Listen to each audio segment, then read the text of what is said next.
ನಮಸ್ತೆ friends, welcome to my cooking channel. ಇವತ್ತಿನ video special ಏನಪ್ಪ ಅಂದರೆ ಆಲೂ ಮಟರ್ ಮಸಾಲ. ತುಂಬಾ ಈಸಿಯಾಗಿ ಮಾಡ್ಕೋಬೋದು, ಹಾಗೆ ಅಷ್ಟೇ ರುಚಿಯಾಗಿ ಕೂಡ ಇರುತ್ತೆ. ಹಾಗೆ ಚಪಾತಿ ಜೊತೆ, ಪೂರಿ ಜೊತೆ, ಅನ್ನದ ಜೊತೆ ತುಂಬಾ ಒಳ್ಳೆ ಕಾಂಬಿನೇಷನ್ ಅಂತಲೇ ಹೇಳ್ಬೋದು. ಬನ್ನಿ ಹೇಗೆ ಮಾಡೋದು ಅಂತ ನೋಡ್ಕೊಂಡು ಬರೋಣ. ಮೊದಲನೇದಾಗಿ ನಾನಿಲ್ಲಿ ಒಂದು ಕುಕ್ಕರ್ ತಗೊಂಡಿದ್ದೀನಿ. ಅದಕ್ಕೆ ನಾನಿಲ್ಲಿ 2 ಮೀಡಿಯಮ್ ಸೈಜ್ ಆಲೂಗಡ್ಡೆದು ಸಿಪ್ಪೆ ತೆಗೆದ್ಬಿಟ್ಟು ಈ ರೀತಿಯಾಗಿ ಚಿಕ್ಕದಾಗಿ ಕಟ್ ಮಾಡಿ ಅದನ್ನು ಕೂಡ ಸೇರಿಸ್ತಾ ಇದ್ದೀನಿ. ಹಾಗೆ 1 ಕಪ್ ಆಗುವಷ್ಟು ಬಟಾಣಿನ ರಾತ್ರಿ ಇಡೀ ನೆನೆ ಇಟ್ಟಿದ್ದೆ, ಅದನ್ನು ಕೂಡ ಕುಕ್ಕರ್ಗೆ ಹಾಕ್ಕೊಂಡು ಇವೆರಡು ಬೇಯಲಿಕ್ಕೆ ಎಷ್ಟು ನೀರು ಬೇಕು ಅಷ್ಟು ನೀರನ್ನು ಹಾಕಿ ರುಚಿಗೆ ತಕ್ಕಷ್ಟು ಉಪ್ಪನ್ನು ಸೇರಿಸಿ ಕುಕ್ಕರ್ ಲಿಡ್ನ ಕ್ಲೋಸ್ ಮಾಡಿಬಿಟ್ಟು ನಾನಿಲ್ಲಿ ಮೀಡಿಯಮ್ ಫ್ಲೇಮಲ್ಲಿ 3 ವಿಷಲ್ ಕೂಗಿಸ್ಕೊಂಡು ಬರ್ತೀನಿ. ಬಟಾಣಿ ಬೇಯಲಿಕ್ಕೆ ಸ್ವಲ್ಪ ಸಮಯ ಬೇಕು, ಹಾಗಾಗಿ ಮೀಡಿಯಮ್ ಫ್ಲೇಮಲ್ಲಿ 3 ವಿಷಲ್ ತೊಗೊಂಡು ಬರ್ತೀನಿ. ಬಟಾಣಿ ಹಾಗೂ ಆಲೂಗಡ್ಡೆ ಬೇಯೋ ಅಷ್ಟರಲ್ಲಿ ನಾನಿಲ್ಲಿ ಒಂದು ಮಸಾಲ ಪ್ರಿಪೇರ್ ಮಾಡ್ಕೋತೀನಿ. ಅದಕ್ಕೋಸ್ಕರ ಒಂದು ಪ್ಯಾನ್ ತೊಗೊಂಡಿದ್ದೀನಿ. ಇದಕ್ಕೆ 2 ಟೇಬಲ್ ಸ್ಪೂನ್ ಆಗುವಷ್ಟು ಅಡುಗೆ ಎಣ್ಣೆ ಸೇರಿಸ್ತಾ ಇದ್ದೀನಿ. 1 ಏಲಕ್ಕಿ ಹಾಕ್ತಾ ಇದ್ದೀನಿ. ಹಾಗೆ 1-2 ಇಂಚ್ ಆಗುವಷ್ಟು ಚಕ್ಕೆ ಸೇರಿಸ್ತಾ ಇದ್ದೀನಿ. 3 ರಿಂದ 4 ಲವಂಗ, ಹಾಗೆ 5 ರಿಂದ 6 ಕಾಳು ಮೆಣಸು ಸೇರಿಸ್ತಾ ಇದ್ದೀನಿ. 1 ಹಸಿಮೆಣಸಿನಕಾಯಿ ಹಾಕ್ತಾ ಇದ್ದೀನಿ. ಹಾಗೆ 2 ಇಂಚ್ ಆಗುವಷ್ಟು ಶುಂಠಿನ ಹಾಕ್ತಾ ಇದ್ದೀನಿ. ಜೊತೆಯಲ್ಲಿ 7 ರಿಂದ 8 ಬೆಳ್ಳುಳ್ಳಿ ಹೆಸರುಗಳನ್ನು ಸೇರಿಸಿ ಇದನ್ನು ಎಣ್ಣೆಯಲ್ಲಿ ಫ್ರೈ ಮಾಡ್ಕೋತೀನಿ. ಇದಾದ ನಂತರ 1 ಈರುಳ್ಳಿಯನ್ನು ಈ ರೀತಿಯಾಗಿ ಉದ್ದುದ್ದವಾಗಿ ಸ್ಲೈಸ್ ಮಾಡ್ಕೊಂಡು ಬಂದಿದ್ದೀನಿ. ಅದನ್ನು ಕೂಡ ಇದಕ್ಕೆ ಸೇರಿಸ್ತಾ ಇದ್ದೀನಿ.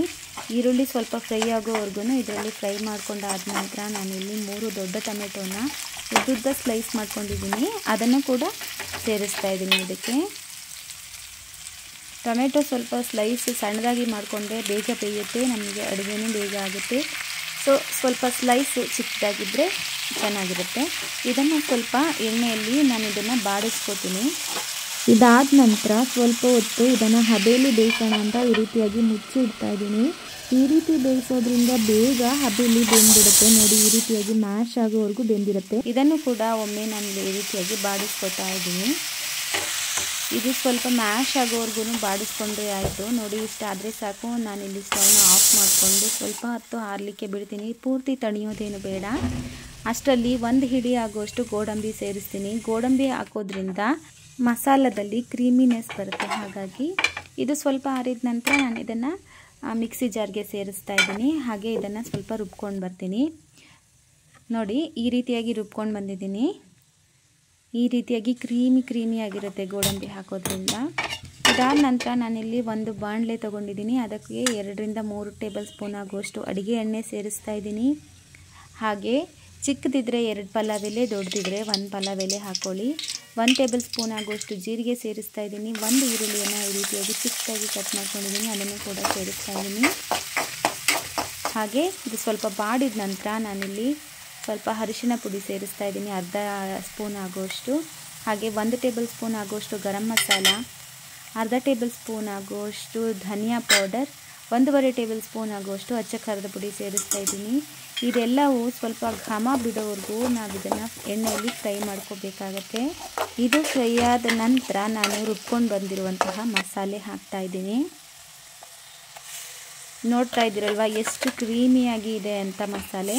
ಸೊ ಇವಾಗ ಇದನ್ನು ಕನ್ಸಿಸ್ಟೆನ್ಸಿ ಹೊಂದಿಸೋಕೆ ನಾನು ಸ್ವಲ್ಪ ನೀರನ್ನು ಹಾಕ್ತಾ ಇದ್ದೀನಿ.